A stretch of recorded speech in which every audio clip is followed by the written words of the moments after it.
చిన్న నీళ్లు రాకుండా గోడ కట్టాలన్నా ఏ చేతి కింద లేబర్ ఎంఆర్టీ యాక్టి వాళ్ళు ఉంటుండే ఈ హైదరాబాద్ రాడు చేయడు.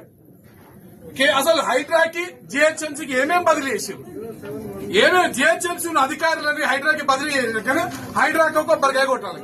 ఇంకా పూలమాల వేయలేదు నా దగ్గర పైసలు లేక, ఎందుకంటే పేదలు కాబట్టి ఆ పూలమాలకు 100 రూపాయలు ఎందుకు ఖర్చు. ఇంకా ప్రసాదం కూడా ఇస్తాం మీ అందరికి రండి. ఇంకా ఏం చేయాలి చెప్పండి. ప్రజావాణిలో మీ సార్ ఫోన్ ఎత్తాడు, ఆయన ఫోన్ ఎత్తాడు, మళ్ళీ ఎప్పుడు చేసినా ఎవరు అందుబాటులో ఉండరు.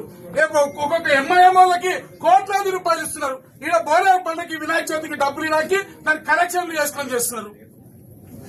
రోడ్డు మీద ప్యాచ్ వర్కులు చేయరు, చెరువులు పూర్తి తెప్పింది పనులు చేయరు. ఏం చేయనప్పుడు ఎందుకన్నా ఎందుకు జిహెచ్ఎంసీ తాళాలు వేయండి. తాళాలు ఇక్కడ ఫోన్లు తీసుకొస్తే మీకు వచ్చే అభ్యంతరం ఏంది?